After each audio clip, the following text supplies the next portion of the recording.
A Russian-made missile has killed 2 people in a Polish village very close to Poland's border with Ukraine. This is NATO territory. How will NATO respond? The immediate reaction? US President Joe Biden held an emergency meeting with G7 and NATO allies on the sidelines of the G20 summit in Bali in Indonesia. And while Ukraine claimed that Russia had fired this missile, US President Joe Biden said that preliminary information suggests it is unlikely that the missile was fired from within Russia. On Crux Decode, why NATO may stop short of triggering Article 5 of its founding chapter.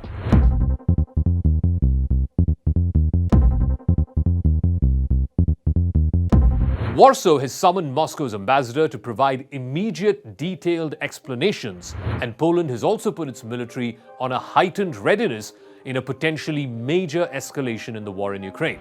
Remember, Poland, unlike Ukraine, is a NATO member, and NATO's Article 5 states that an armed attack against one or more of these countries in Europe or North America shall be considered an attack against all. However, it's extremely unlikely that NATO's Article 5 will be triggered in the aftermath of the attack in Poland. And here's why. So far, 2 key players, the United States and Poland, both have appeared reluctant to directly point the finger at Russia.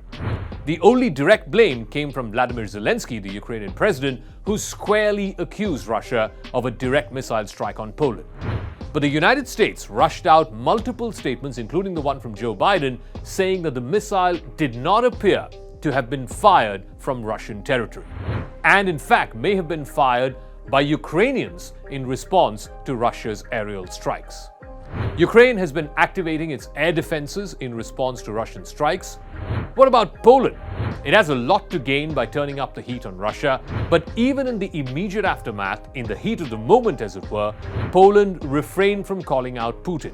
It only said that the missile appears to be Russian-made, refusing to confirm where the missile actually came from.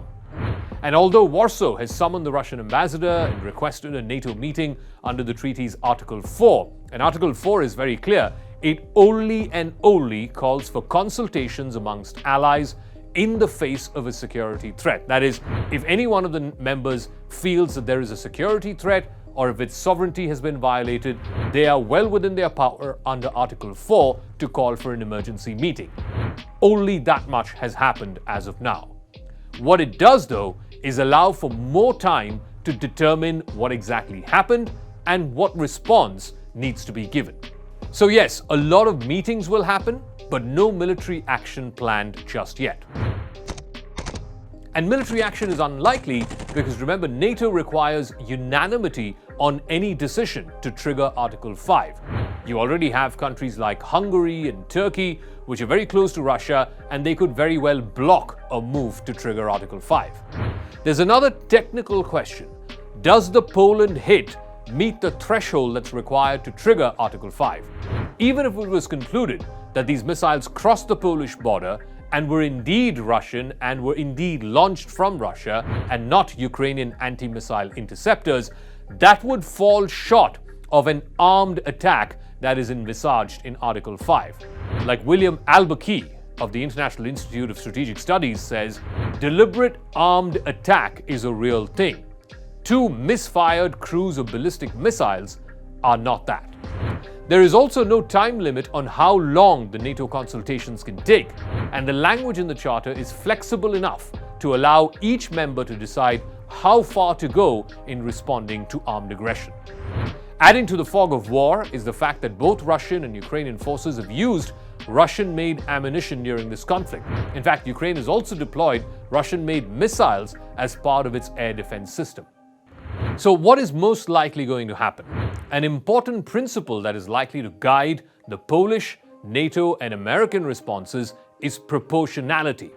The Polish government will consult amongst itself and also with NATO. NATO will conduct internal deliberations as well as consultations with the heads of member nations, including the United States. Through all of this, there could be a search for a response to Russia that does not significantly escalate this war. But it also sends Putin a very strong message that such attacks can only result in a larger response from NATO. However, Article 5 or not, this incident will definitely have a bearing on the trajectory of this current war. It is likely that NATO countries will seek to hasten supplies of missile defenses to Ukraine, given that 100 aerial strikes have happened in Ukraine over the past few hours. It is also likely that there may be a strengthening of air defenses along NATO's eastern borders, including in Poland and in the Baltic states. These states will look to amp up their own air defenses, but most importantly, NATO will have to be seen as sending a signal to Putin that if he were to fire at a NATO member, even if it is by accident, there will be a cost to pay. There might also be some private chiding of Vladimir Zelensky for rushing to point fingers at Russia, even when the evidence suggesting that this was from Russia was rather thin. But most importantly, will world powers use this as an opportunity to try and get both sides to the negotiating table?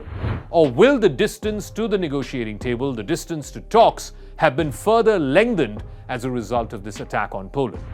Either way, this is going to be a crossroads for this 9-month-long conflict between Russia and Ukraine. And it is likely to get far bloodier and far more ugly before it starts getting any better.